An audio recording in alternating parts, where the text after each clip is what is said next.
Assalamualaikum warahmatullahi wabarakatuh. Waalaikumsalam warahmatullahi wabarakatuh. Baik, mari sama-sama kita mulai pembelajaran kita dengan mengucapkan basmalah dan berdoa bersama-sama. Bismillahirrahmanirrahim. Rabbi shrahli sadri wa yassirli amri wahlul 'uqdatam min lisani yafqahu qawli. Rabbi zidni ilman warzuqni fahman wa amalan sholihan. Mbak Yana, materi kita melanjutkan prinsip dan praktek ekonomi Islam, ya. Indikator pembelajaran kita yaitu menunjukkan contoh perilaku berekonomi berdasarkan syariat Islam, menampilkan perilaku berekonomi berdasarkan prinsip-prinsip ajaran Islam, menjelaskan prinsip dan praktek ekonomi Islam, menjelaskan dalil-dalil nas tentang prinsip-prinsip dan praktek ekonomi Islam, menganalisis prinsip-prinsip dan praktek ekonomi dalam Islam, menganalisis hikmah dan manfaat prinsip-prinsip dan praktek ekonomi Islam, menyimpulkan hikmah dan manfaat prinsip-prinsip dan praktek ekonomi Islam, menyajikan paparan tentang makna dan dalil tentang prinsip-prinsip praktek ekonomi Islam, dan menyajikan paparan tentang hikmah dan manfaat prinsip-prinsip ekonomi dalam Islam. Nah, kita lanjutkan dengan syirkah, ya. Syirkah itu secara bahasanya adalah syirkah perseroan, ya. Disebut juga perseroan. Berarti yaitu mencampurkan dua bagian atau lebih sehingga tidak dapat lagi dibedakan antara bagian yang satu dengan bagian yang lainnya. Itulah ya syirkah. Bercampur jadi satu. Nggak ada lagi tadinya tangan kanan, tangan kiri udah nyatu jadi satu. Itulah syirkah, ya, mencampurkan. Kemudian menurut istilah syariatnya, syirkah adalah suatu akad yang dilakukan oleh dua pihak atau lebih yang bersepakat untuk melakukan suatu usaha dengan tujuan memperoleh keuntungan. Ya, jelas ya, yaitu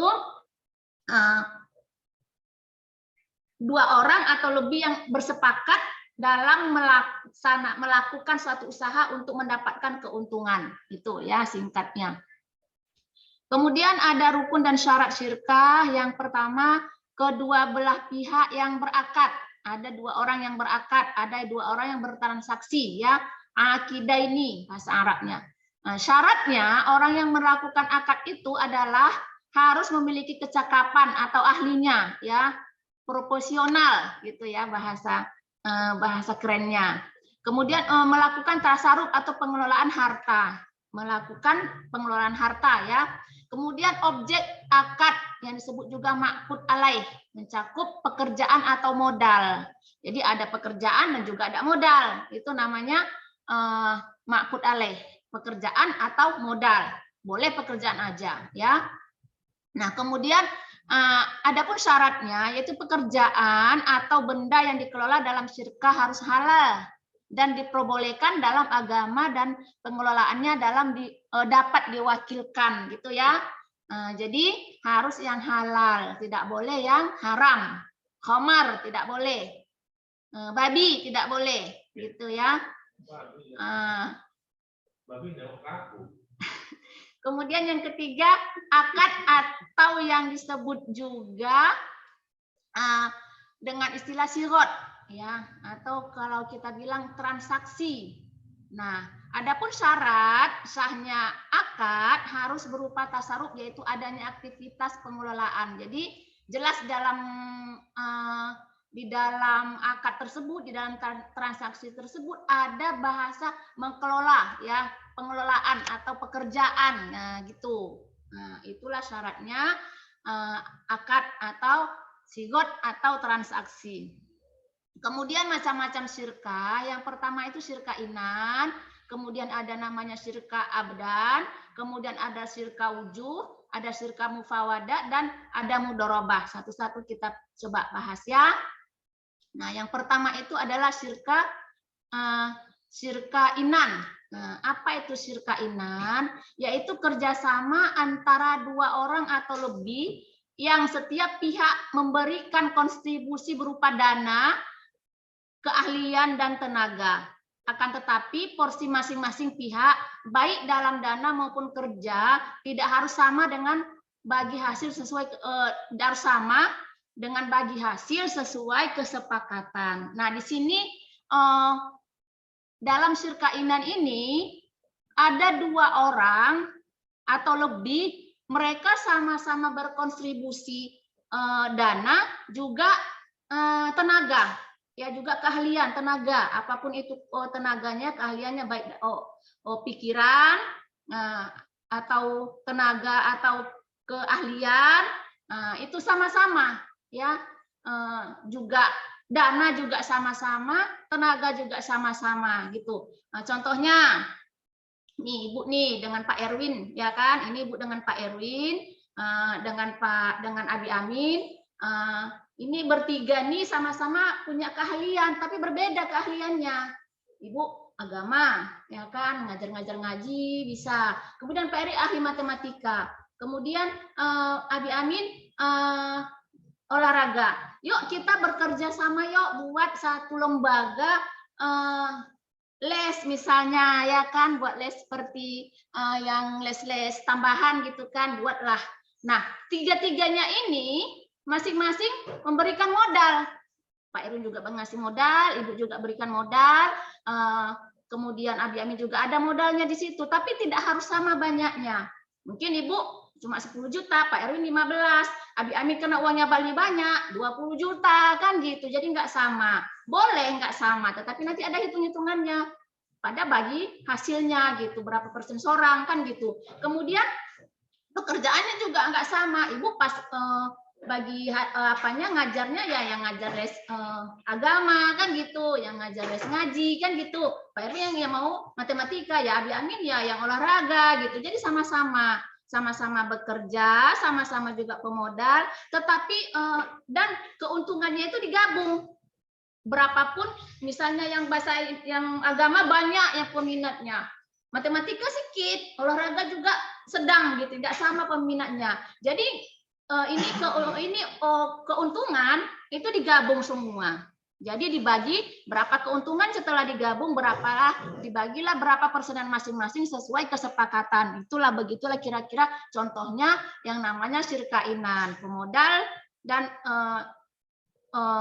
sama-sama berkontribusi modal, sama-sama berkontribusi tenaga atau keahlian, begitu ya.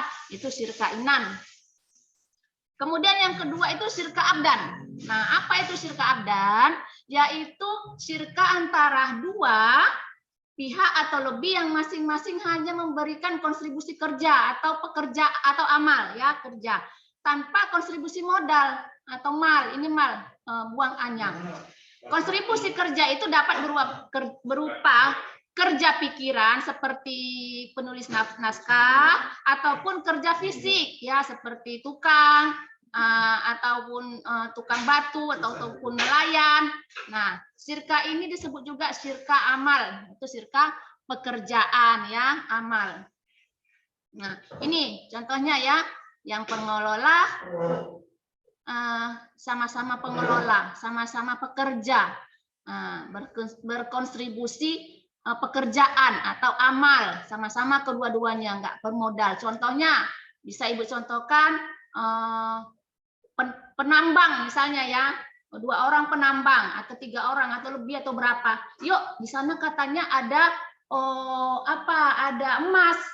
Yuk kita tambang sama-sama, kita berangkat sama-sama ke sana. Kita bersyirka abdan, ya, sama-sama. Jadi ketika mereka pergi, 3 orang itu tadi menambang, hasil dari tambang mereka itu dibagilah sesuai persenan, sesuai kesepakatan masing-masing. Kita bagi 3 gitu, ya, sama bagi 3, ya, sama-sama bagi sama bagiannya masing-masing begitu. Ayo kita sama-sama. Jadi walaupun si A lebih banyak hasil yang didapatnya ketika menambang daripada si B, itu nggak jadi ini. Aku lebih banyak sama aku, nggak gitu. Tadi namanya syirka itu adalah menyatu, ya, menyatu. Tidak ada lagi bisa dipisahkan antara satu dengan yang lain. Jadi sama-sama digabungkan hasilnya, baru dibagi 3. Begitulah contohnya, ya, sama-sama tenaga, tidak butuh modal pada praktek itu. Juga ke laut misalnya nelayan, yuk sama-sama kita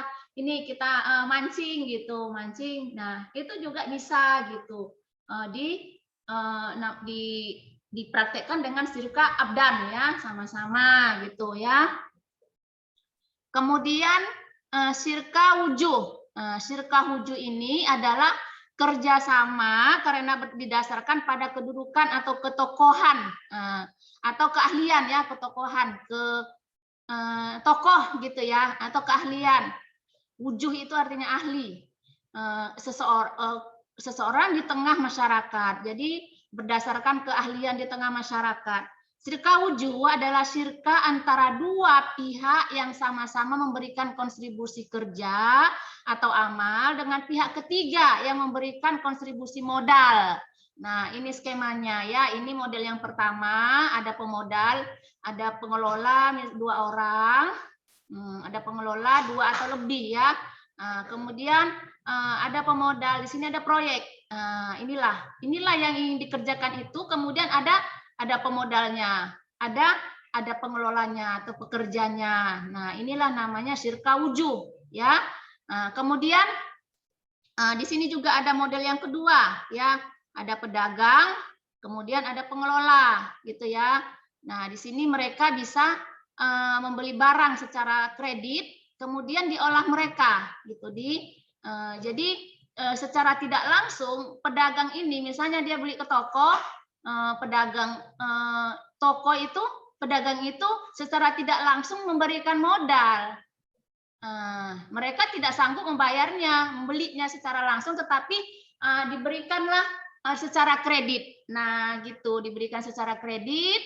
Nah, bayar, nanti ada keuntungan gitu. Keuntungan ya dibagi. Yang pedagang tadi yang dibeli modalnya tadi dengan barangnya tadi dengan kredit juga mendapatkan keuntungan gitu.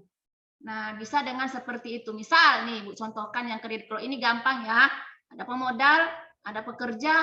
Nah, kerjakanlah proyek kan gitu. Kalau ini misalkan Ibu punya toko. Nah, ini ada Adi Amin, ada Pak Erwin. Nah, mereka beli di toko Ibu misalkan mereka ingin membangun rumah gitu ya. Mereka ini tukang ya, misalnya tukang ingin membangun rumah. Ada proyek lah ingin membangun rumah, tetapi bayarnya nanti setelah selesai gitu. Ataupun mereka ada lahan, mereka beli sama-sama, kemudian mereka ingin bangun di situ rumah, kemudian ingin setelah selesai baru dijual, mungkin begitu ya. Nah, sementara tidak punya modal, Ibu punya toko bangunan. Nah, jadi mereka datang ke Ibu mengambil barang, berapapun diambil, jadi bayar dengan cara kredit. Nah, nanti cicil dulu gitu, boleh gitu. Ibu menjualnya dengan harga biasa orang beli kontan gitu ya kan. Kalau memang orang beli kontannya Rp1.000, Ibu jual juga Rp1.000 kepada mereka, walaupun dengan cara kredit ya. Bayarnya nanti, kan gitu. Nah, nanti setelah itu mereka punya hitung-hitungan bagi hasil. Nanti keuntungan dari penjualan rumah ini kita bagi berapa persen kepada pedagang, kan gitu. Nah, itu namanya syirka wujuh. Ya, paham ya, Nak? Nanti boleh bertanya. Kemudian syirka mufawadah. Mufawadah ini yaitu syirka antara dua pihak atau lebih yang menggabungkan semua jenis syirka di atas. Syirka wujuh, syirka inan, dan syirka abdan. Jadi digabungkan dia syirka yang di atas tadi yang sudah kita bahas tadi. Nah, syirka mufawadah ini boleh dipraktekkan, yaitu menggabungkan antara syirka-syirka yang tadi. Yang tadinya gini contohnya. Nah, ini ada pekerja nih. Ada pengelola, 2 orang pengelola, mereka punya usaha, punya punya pekerjaan. Yuk kita kerjakan ini. 2 orang ini sama-sama tadi mereka mempraktekkan awalnya syirka inan. Syirka inan itu kan sama-sama punya modal, di situ ada tanah. Yuk kita kelola yuk gitu. Aku punya modal segini, aku juga punya modal segini. Kemudian mereka mulai pekerjaan, ya kan? Mereka sama-sama tukang, mulai pekerjaan. Kemudian di pertengahan jalan mereka kehabisan modal. Nah, kemudian mereka mencari pemodal, ya, sohibul mal, yang mempunyai harta, ya, sohibul mal itu yang punya harta, pemodal. Yuk kita cari pemodal yang bisa meneruskan pekerjaan kita ini, gitu. Jadi ini sudah menggabungkan dengan syirkah apa tadi? Syirkah apa tadi yang ini, yang syirkah wujuh, ya. Mereka menggabungkan dengan syirkah wujuh. Nah, ini namanya syirkah mufawadah, boleh, ya, boleh gitu. Kemudian yang kelima itu adalah mudorobah. Nah, mudorobah ini adalah akad kerjasama usaha antara dua pihak, di mana pihak pertama menyediakan semua modal, kemudian pihak yang lainnya sebagai pengelola atau pengusaha mudarib, ya, mudarib yang tadi sohibul mal. Keuntungan usaha secara mudharabah dibagi menurut kesepakatan yang dituangkan dalam kontrak. Namun apabila mengalami kerugian ditanggung oleh pemilik modal selama kerugian tersebut bukan akibat kelalaian si pengelola. Nah, seandainya kerugian itu diakibatkan karena kecurangan atau kelalaian si pengelola harus bertanggung jawab atas kerugian tersebut. Nah, jadi di sini mudharabah ini kerjasama. Oh, kita langsung ke ini. Nah, di sini ada proyek usaha, ya, proyek atau usaha, mau jual beli, mau proyek, mau apapun, ya, mau dagang. Nah, di sini ada mudarib, ya, mudarib atau pengelola, ya, pengelola. Kalau dia di bank itu nasabah namanya. Nanti kita bahas ke bank, ya, perbankan. Ini kita mudharabah dulu. Nah, kalau mudharabah ini luas dia. Kalau mudharabah ini luas, nggak harus di bank. 2 orang juga boleh. Kemudian bersama-sama juga boleh, gitu. Banyak orang juga boleh, gitu. Jadi di sini nasabahnya mudarib, pekerja atau pengelola ini bukan harus 1 orang, boleh bersama-sama. Nah, pemodal juga bukan harus 1 orang, boleh juga lebih dari 1 orang, boleh 2, 3, dan boleh juga 1 orang, ya, pengelola, pemodal. Nah, ada proyek usaha di sini. Nah, ini proyek usaha pemilik modal bulat-bulat memberikan modalnya kepada nasabah ini, kepada mudarib, ya, pengelola, pada nasabah namanya, ya. Nah, kemudian terjadilah praktek proyek tadi, apakah dia usaha atau proyek, ya. Nah, kemudian bagi hasil tadi itu sudah diperjanjikan di awal berapa persenan. Nah, berapa persen bagi pengelola, berapa persen bagi pengusaha. Tidak harus 50-50. Boleh 50-50, boleh 60-40, boleh juga 70-30. Dan boleh yang manapun 70, boleh ini 70, ini 30, boleh. Boleh ini juga sebaliknya juga boleh. Jadi manapun boleh, sesuai kesepakatan di awal, harus disepakati. Kalau zaman sekarang harus tanda tangan kontraknya, ya kan? Nah, kemudian setelah ini berjalan usaha atau proyek, maka dibagilah keuntungan. Keuntungannya yang dibagi, ya, bukan persenan dari uang yang diberikan dia ini. Ini praktek salah, ya.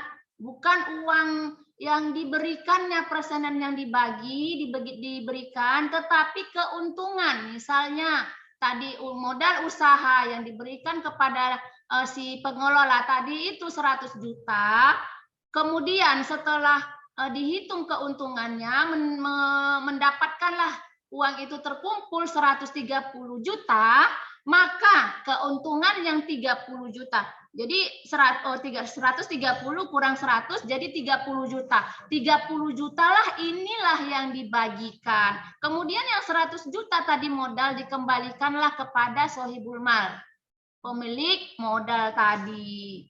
Nah, ini praktek sesuai dengan syariat Islam. Nah, praktek yang salah itu bagaimana? Pemodal punya uang 100 juta, kemudian diberikan kepada nasabah, mudarib, untuk dikelola. Yang di berapa dari 100 juta itu? Misalnya bunganya, ya, itu dari riba. Misalnya 20% atau 2,5% dari 2,5 aja lah, yang nggak usah banyak, atau 5%. 5% dari 100 juta itu diberikanlah per bulan atau per tahun atau per berapalah kepada pemilik modal. Dia tidak mau tahu rugi atau untungnya si pekerja. Nah, jadi yang penting 5% dari uangku yang 100 juta berikan kepadaku per bulannya. Gitu. Jadi ini praktek yang salah, tidak sesuai dengan syariat Islam. Bisa jadi di sini ini terjadi kerugian atau kesusahan bagi pekerja. Misal usahanya tidak maju, hanya menguntungkan sedikit. Jadi dia jadi kepayahan, jadi terjadilah ketidakadilan ya, ketidakadilan. Dia nggak ada untung, sementara dia harus bayar kepada pemilik modal terus harus. Walaupun dia mengalami kerugian, padahal bukan karena kelalaian dia harus mengembalikan modal plus bunganya. Bunganya tadi per bulan berapa kan gitu. Nah, ini tidak sesuai dengan ajaran Islam. Memang kemungkinan kalau dia mendapatkan keuntungan yang banyak, ya dia untung. Ya pemodal ya tetap dapat 5%. Nah, ini tidak adil. Tidak adil.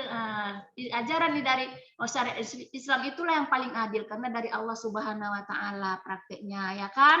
Nah, jadi praktek mudharabah ini jika terjadi kerugian antara ketika pekerja ini pengelola ini dalam usahanya, jika terjadi kerugian tetapi bukan karena kelalaiannya, dia sudah berusaha tapi memang rugi, namanya juga pandemik, nggak ada yang beli, gitulah ya kan. Gimana mau dibuat kan gitu, jadi rugi nih Pak gitu. Jadi kalau bukan karena kelalaiannya, maka kerugian semuanya ditanggung oleh yang pemilik modal, sohibul mal.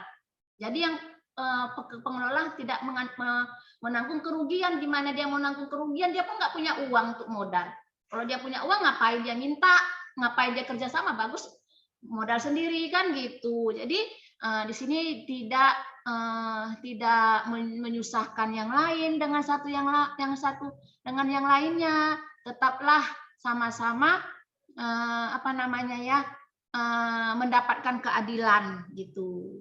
Jadi beginilah yang disyariatkan oleh Islam. Jadi beda dengan bank-bank ya sekarang nanti kita bahas. Kita meminjam pemodalan ke bank tidak peduli. Tidak peduli kita mau untung atau rugi, bahkan sampai bangkrut pun kita wajib membayar cicilan beserta bunganya setiap bulan.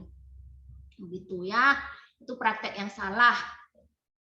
Bergelimang dengan riba, nanti kita bahas ya di perbankan. Nah, sampai di sini ada yang bertanya, Nak?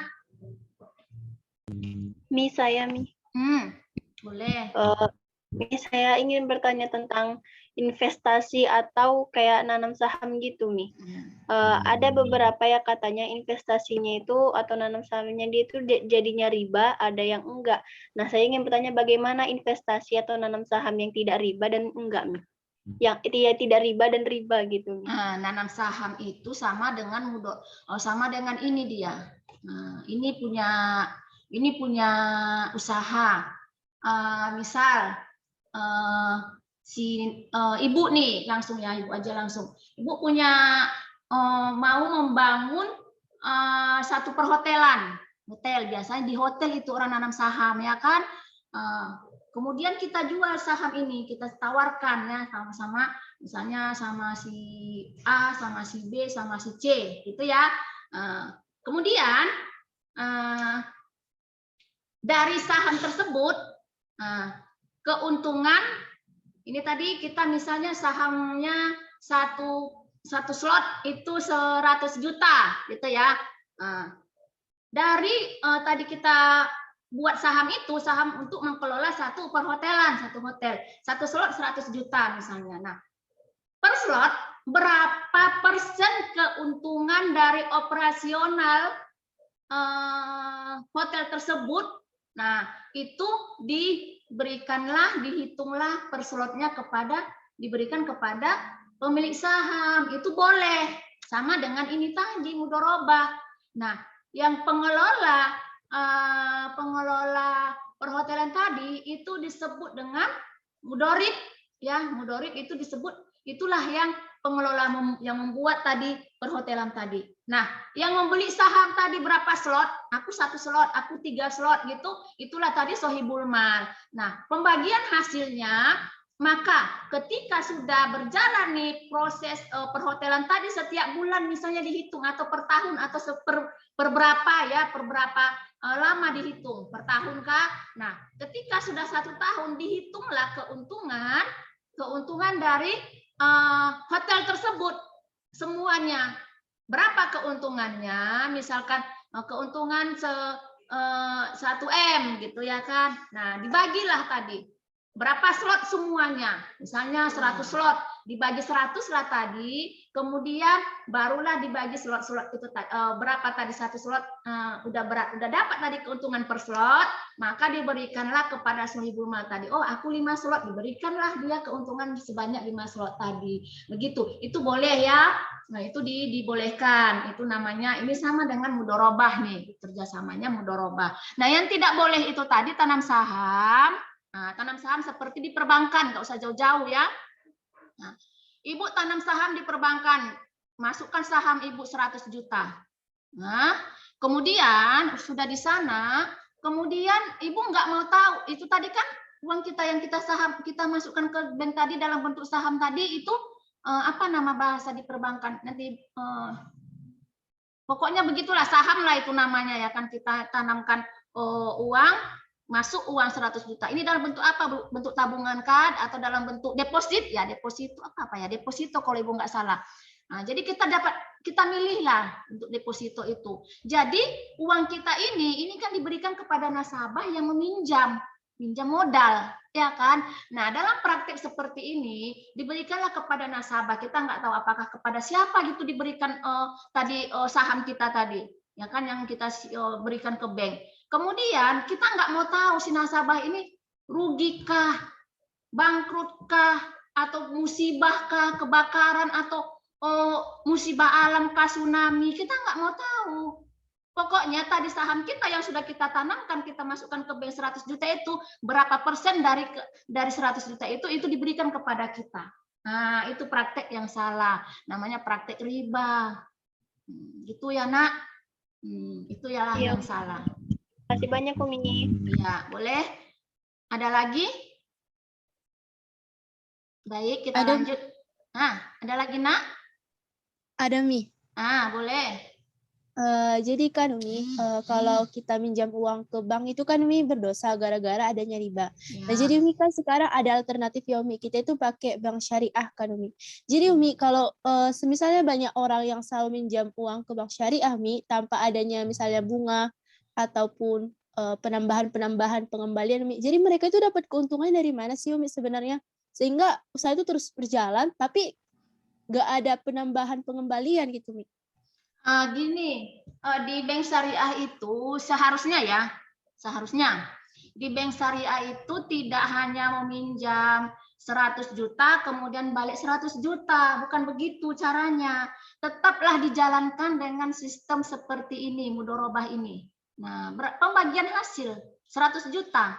Nah, kamu buat harusnya ada praktek-praktek di bank syariah itu harusnya ada, boleh dengan sirkah bagaimana gitu ya kan. Nah, kalau misalnya kita ngambil praktek mudorobah, ya tetap seperti ini, Nak. Berapa diberikan? Harusnya ya diberikan. Misalnya Ibu minjam nih untuk membuat satu usaha ke bank syariah 100 juta. Nah, kemudian berapa dari keuntungan itu diberikan ke bank syariah, ke bank tadi. Keuntungan, tetap keuntungan yang dibagi gitu. Dibagi ke sana gitu. Itu yang seharusnya. Kalau ada yang tidak seperti itu, ya berarti tidak sesuai dengan syariah lagi gitu. Nah, gitu ya, Nak. Ada keuntungannya. Jadi keuntungan tadi yang sudah bank tadi kan, bank syariah tadi itu kan menjadi perantara ya. Nasabah. Jadi ini dia di tengah, dia ini perantara, dia nasabah sohibul mal. Nanti misal kamu yang punya harta, yang punya mal, kamu tanam saham ke sana, ini saham saya. Nah, kemudian ini ada nasabah pinjam ngambil uang, ngambil untuk modal. Nah, berapa keuntungannya diberikannya lah, berapa persen dari keuntungannya diberikannya ke bank. Bank inilah yang mengkelola menghitung berapa yang harus keuntungan yang harus diterima oleh pemilik saham tadi, sohibul mal, begitu. Itulah yang seharusnya. Kalau enggak ya gimana? Dan juga sudah dipotong dengan pegawai, gaji pegawai, biaya pengelolaan lah semuanya. Nah, jadi itu boleh seperti itu. Ada administrasinya, ya kan? Nggak mungkin yang kerja di bank itu tidak bergaji. Dari mana? Ya pasti ada hitung-hitungannya, yaitu dengan praktek mudorobah ini juga itu bank syariah itu. Gitu. Kalau memang seperti itu, tetapi mungkin adakah yang tidak sesuai? Kita nggak bisa bilang tidak sesuai karena kita tidak melihat langsung gitu ya, melihat benar nggak itu sesuai dengan syariah. Jangan-jangan namanya saja bank syariah, tetapi prakteknya sama dengan bank konvensional begitu. Nah, itu harus kita. Jadi nanti suatu saat nanti kalian ya jadilah pengusaha, jadilah yang punya uang banyak seperti Pak Sete, buat bank yang memang benar-benar sesuai dengan syariat Islam, akan menguntungkan gitu. Tuh ya, nanti kita bahas tentang bank lagi. Kemudian ya bentar, nanti lagi ya, bentar dulu. Kemudian musyakoh, muzaroah, dan mukhabaroh. Apa itu musyakoh? Yaitu kerjasama antara pemilik kebun dan petani di mana sang pemilik kebun menyerahkan kepada petani agar dipelihara dan hasil panennya nanti dibagi dua menurut persentase yang ditentukan sewaktu akad. Jadi di sini musyakoh ini adalah kerjasama antara pemilik kebun. Misal ibu pemilik kebun, ada kebun ibu, kebun sawit, yang ada kebun sawit ibu, kemudian nggak bisa lagi ibu kelola, nggak bisa lagi dijaga. Nah, ibu udah ngajar di CTF, gimana? Kemudian ibu kasihlah ke orang lain, petani dia. Udah, aku serahkan ini kepadamu, rawatlah, gimana nanti hasilnya kita bagi. Misal 70% hasilnya untuk kamu, 30% untuk saya, begitu dari hasil panen. Nah, itu namanya musyakoh. Kemudian yang kedua itu muzaroah, yaitu kerjasama dalam bidang pertanian juga antara pemilik lahan dan petani penggarap, di mana benih tanamannya itu berasal dari petani. Misal nih, ibu punya lahan di kampung, sayang tuh lahan kosong gitu. Ibu carilah seorang petani yang bisa mengelolanya. Udah kamu itu saya serahkan sama kamu, lahan itu kamu kelolalah. Berapa nanti hasilnya kita bagi sesuai, aku kasih 30% aja, yang lainnya 7% sama kamu gitu. Dan benihnya itu diserahkan pemilik lahan itu juga, benihnya sama kamu lah, mau menanam apa aja gitu. Yang penting aku nanti dapat persenan aja lah, kamu aja nanam suka hati, mau nanam apa, mau pinang, mau sawit, terserah apa aja kan gitu, benihnya dari dia sendiri yang menentukan apa yang mau ditanamnya di situ. Kemudian mukhabaro itu yaitu kerjasama bidang pertanian juga antara pemilik lahan dan petani penggarap, di mana benih tanamannya berasal dari pemilik lahan. Nah, itu misal ibu punya lahan, di sana itu kayaknya cocoknya nanam pinang ini gitu kan. Ya, ibu carilah petani, sementara ibu kan ngajar di CTF, nggak bisa. Ibu carilah petani, yuk kamu mau nggak kerjasama dengan saya ngerjain ini gitu. Saya mau tanam pinang di sini gitu. Bisa nggak kamu kerjain ini gitu. Jadi boleh Pak gitu kan. Boleh Bu gitu. Nah, yaudah nanti ibu belilah apanya benihnya dari ibu gitu. Mau ibu yang beli atau ibu kasih diupahkan ke dia. Udah kamu aja yang ngelola ini semua dulu. Kamu beli ini uangnya boleh juga. Ya teknis lah gitu kan. Nah, itu ya. Bisa dibedakan antara tiga ini ya. Yang ini sudah ada tadi kebunnya, kemudian diserahkan kebun itu kepada pengelolaannya kepada orang lain. Kalau ini hanya lahan. Kalau yang dua ini hanya lahan. Kalau dia berasal dari benihnya dari petani namanya muzaroah. Kalau benihnya dari pemilik lahan namanya mukhabaro. Oke? Sampai di sini ada boleh bertanya satu orang aja. Boleh ya? Gini, nanti kalau mau bertanya, waktu kita sudah habis. Boleh bertanya di WA, grup, atau di psikologi ya. Ada juga di situ di ruang diskusi kita. Baik, kita akhiri pertemuan kita hari ini dengan mengucapkan hamdalah. Alhamdulillahirrabbilalamin. Assalamualaikum warahmatullahi wabarakatuh. Waalaikumsalam warahmatullahi wabarakatuh. Terima kasih.